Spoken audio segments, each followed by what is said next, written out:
2 days after a Congress meeting saw arguments and sharp criticism by younger leaders who appear to blame the party's last government for its massive downfall. A section of the party has rallied now behind the former Prime Minister Dr. Manmohan Singh on Twitter. Lawmakers Anand Sharma, Shashi Tharoor, Manish Tiwari and former Mumbai Congress chief Milind Deora, all ministers in Dr. Singh's cabinet at one point have defended the former Prime Minister, tagging criticism for him as ill-informed, part of a motivated and malicious narrative. Manish Tiwari has tweeted, "The BJP was out of power for 10 years. Not once did they ever blame Vajpayee or his government for their then predicaments." In the INC India, unfortunately, some ill-informed would rather take swipes at Dr. Manmohan Singh's led UPA government than fight the NDA and the BJP. When unity is required, they divide. This was then followed up and retweeted by Shashi Tharoor and Milind Deora. Anand Sharma has posted an 11-tweet thread listing the achievements of the 10-year-old Congress rule, adding that congressmen must be proud of the UPA's legacy. No party disowns or discredits its legacy. Nobody expects the BJP, he says, to be charitable and give the Congress credit, but our own should respect and not forget. Sunil Prabhu now joins us. Sunil, and yet again here we are, it's out in the open, a dust-up between Congress seniors and Rahul loyalists, this time in the visual presence of Sonia Gandhi and the former Prime Minister Dr. Manmohan Singh. This a year after the Rahul Gandhi quit as president, and it's still taken 2 whole days for senior party leaders to come to the defense of the party and the former PM. Well, actually, if you look at it, the sparks were seen. We reflected it on NDTV about correctly had made a point that, somewhere down the line, they were seeing that they felt they were useless. They were not being consulted by Rahul Gandhi in these videos that were being done. And ultimately, they used that occasion when they got an opportunity at this closed-door meeting of Congress Rajya Sabha MPs to put forth their views in terms of wanting a deep introspection within the party from the top to the bottom. They wanted a dialogue, they wanted a debate, they wanted a discussion. The fact that the Narendra Modi government hasn't been able to perform, yet the Congress and the opposition hasn't been able to take use of this opportunity. And it's in that context that Mr. Rajiv Satav and Mr. Shakti Singh Goel, K.C. Venugopal, all Rahul Gandhi loyalists, started asking for an introspection of the UPA regime and what has been its performance. In terms of why didn't the party, for example, in a city like Delhi where we live, or for that in Maharashtra, go from 0 to 44 respectively. And it's in that context that a number of questions have been asked. The big question, of course, remains. Congress President Sonia Gandhi is interim. She is right now in hospital, keeping indifferent health. She would definitely like a replacement. Rahul Gandhi has continued to be reluctant, saying that he has written a letter, he stands firm by his letter, and is not keen on taking over the reins. Somewhere down the line, somebody needs to bell the cat to see whether they are going to have a strong leader to lead the party for the next general elections. And this is part of that entire change that is required. Somewhere down the line, all Congress leaders believe that some deep introspection is required, that they need to correct and get their house in order and take the party forward during these trying times, whoever the leader is. If Rahul Gandhi is not keen and is reluctant, then he must make it clear once again to the Congress president, and then they need to go forward in terms of how they want to shape the party, who will lead it, and what exactly are the steps that need to be taken. All right, so that the elephant in the room, no consensus on any other candidate for the post of president. Thank you, Sunil, and sure you'll be bringing us more updates on this. But I want to go across now to Sanjay Jha of the Congress. So we have Tehseen Poonawalla, a political analyst, Deshratan Nigam, political analyst, Neeja Chaudhary, senior journalist, all joining us. Sanjay Jha, you have do we have Sanjay Jha? All right, let's try and get Sanjay Jha. Meanwhile, then get a quick reaction then from Tehseen Poonawalla, the rift within the Congress once again, after it lost part to the BJP, coming to the fore. This would just be music to the ears of Prime Minister Modi and the BJP. Sarah, what you call drift, or what Sunil Prabhu calls drift, I see this as a celebration of democracy, which other political party allows for diverse points of views and opinions.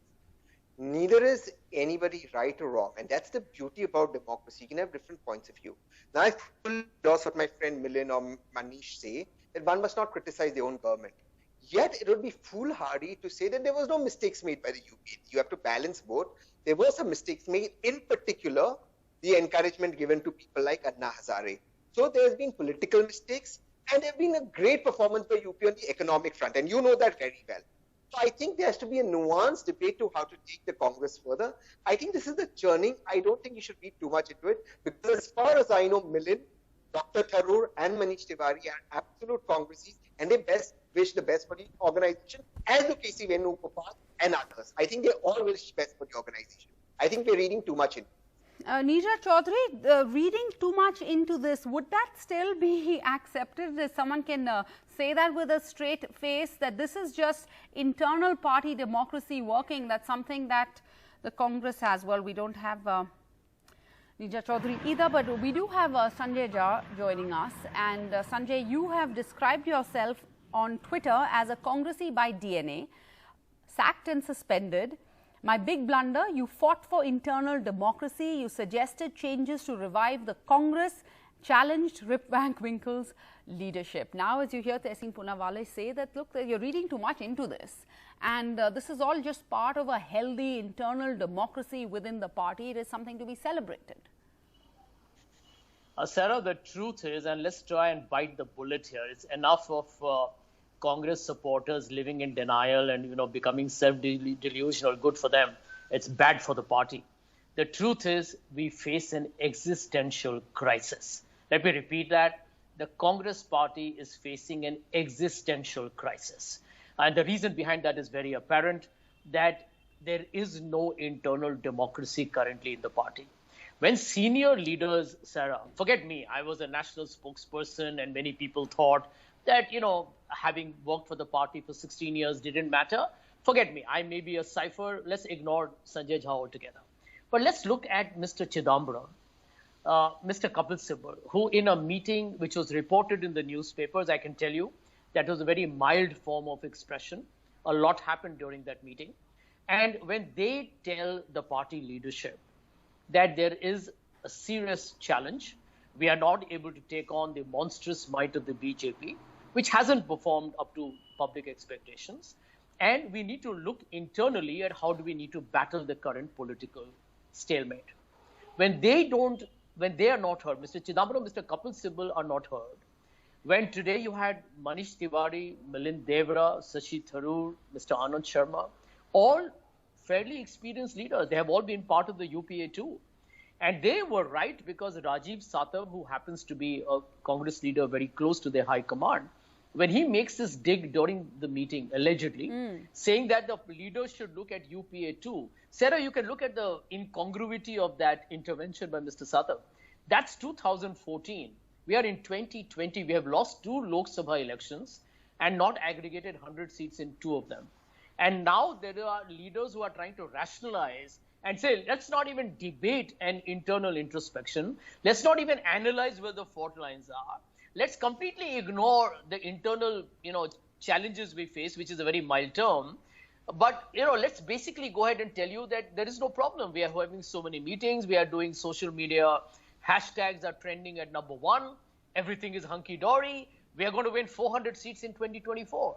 If the Congress party is going to remain living in a fool's paradise, where we seem to have purchased some very expensive real estate of late, we are asking for some serious trouble. And the fact that so many leaders, a young Milind Devra, a young Manish Tiwari, and veterans like Mr. Sibal, Mr. Sharma, and Mr. Chidambaram are all on the same page, and yours truly is sacked and suspended, I think we are all probably not, green in our ears or born yesterday. We do recognize we have a problem. And if the Congress party is today going to treat this as nothing but, people who are venting their angst and frustration because they have nothing else to do, then I think we are further putting the final nail in the coffin. Tehseen, I know you want to speak, but let me just bring in Mr. Deshrata Nigam first. At this, interestingly, Sanjay Jha, you point this out that the younger Congress going back to 2014, which is what the Congress constantly accuses the BJP of going back in the past, bringing up 60 years of Congress rule, 70 years of Congress rule. But Mr. Nigam, as Sanjay Jha pointed out, this is bad, as he put it simply, eloquently, this is bad for the Congress, but it's also bad for the country, because as we talk about democracy, that's what a healthy democracy needs, is we need an opposition. Yes, certainly. Nobody denies the fact we need not opposition, but constructive opposition, which is not there. Opposing for the sake of opposition, yes, Congress has always been doing.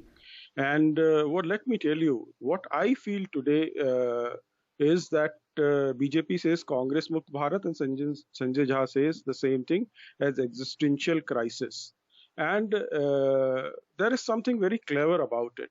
This is an artificially manufactured discord. And if the younger generation is criticizing Manmohan Singh, who was actually being controlled from behind by Sonia Ji, who was the de facto prime minister, you are in effect criticizing Sonia Ji. Therefore, so many people jumped in to defend Manmohan Singh. There was policy paralysis, there was corruption, there was nepotism, no doubt about it, and which is still continuing. And to say that there is an inner party democracy, 19 continuous years of presidentship to Sonia Ji, and thereafter again back to her as an interim president. So they don't have an option either, or if they have an option, they are afraid and scared that they will, the younger generation will overtake them and they will become irrelevant. And that is the kind of situation that that the Congress is suffering today. And let me tell you, there are people in Congress, very smart people who can do it. Two of them, one of them has moved out, one is on the verge of moving, and there are other, dissensions coming up from, Chhattisgarh and UP also.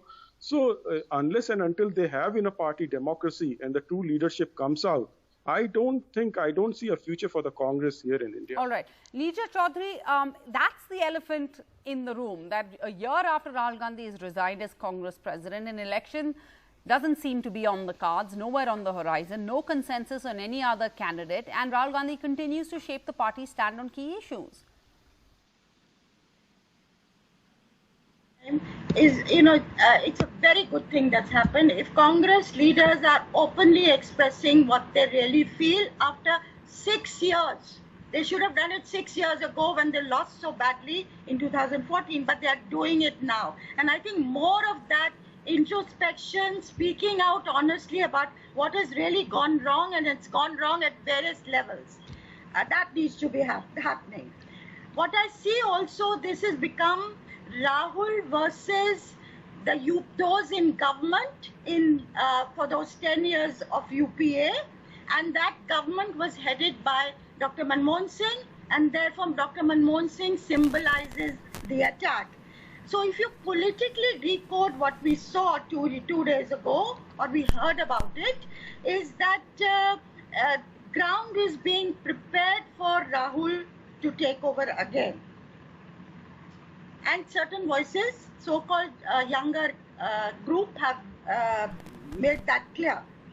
Now, while Rahul Gandhi has raised all the right things, whether it's warning on the pandemic, first one to do so, whether it's on what is happening at the LAC with China, whether it's the economic slowdown, he's been probably the first one and the one who has done it more courageously than any other opposition leader in the country today. But the question that the Congress party needs to ask is this: why is Rahul not clicking with the people? And unless you do introspection on that one, I don't think you're going to move forward. And my last point would be, they also need to introspect honestly. Why has Scindia, somebody who was so close to Rahul Gandhi and Sachin Pilot, been compelled to move out of the party? They were your best and the brightest stars of the future.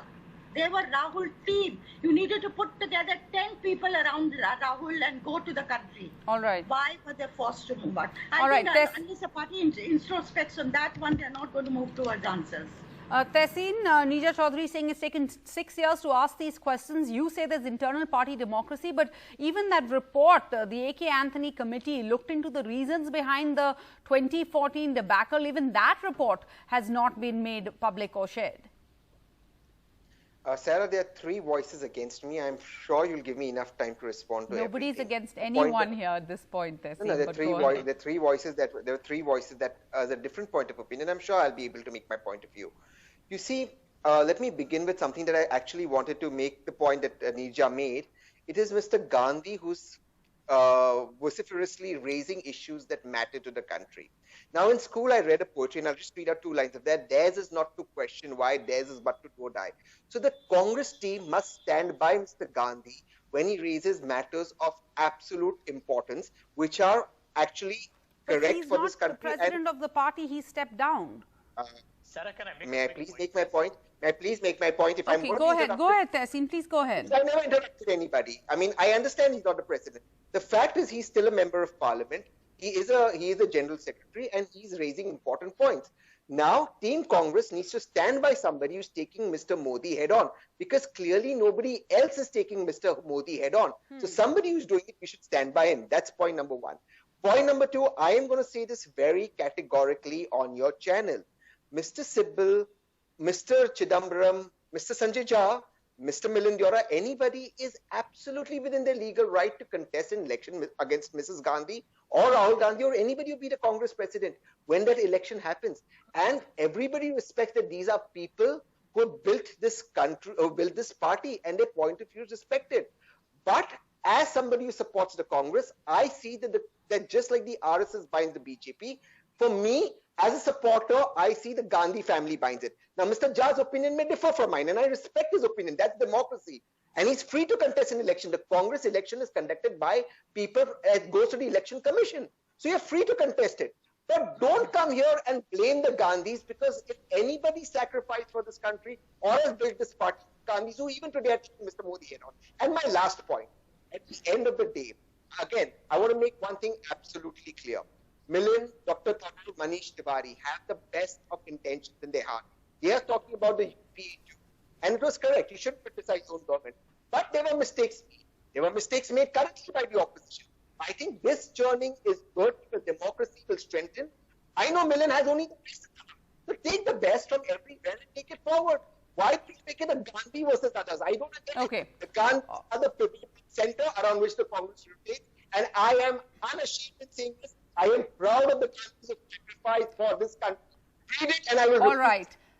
Sanjay Jha, closing words, closing argument to you. Neerja Chaudhary says that Rahul Gandhi is the only one who is leading the attack on the BJP, on Prime Minister Modi's policies. Many of them which the Congress says is UPA schemes in a new bottle. The new NEP also has it paving the way for foreign universities to set up campuses in India. It's a reversal of the BJP's earlier stand on the Foreign Educational Institutions Bill of 2010 brought in by UPA too. Sarah, let me tell you very quickly. Let us not reduce the future of the Congress party into a personality-centric debate. This is a great party. It's got a legendary history. It fought for India's freedom struggle, for God's sake. The problem we face today is, yes, organizational. There is complete atrophy in the party. There is a leadership crisis. We don't know who is the Congress president who's going to lead the party into the future.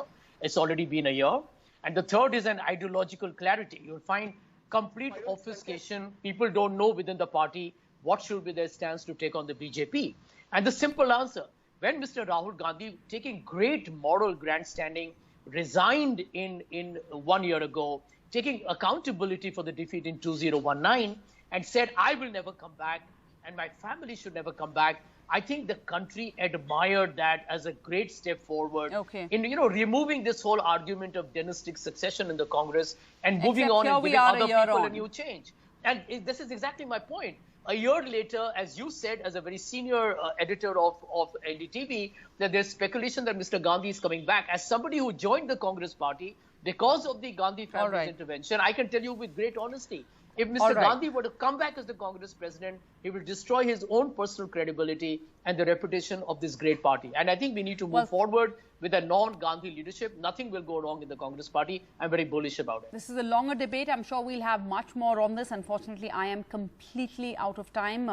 Just as we say goodbye from all of us at NDTV, to all our viewers, Eid Mubarak. It has been a somber, low-key Eid in the time of a coronavirus pandemic.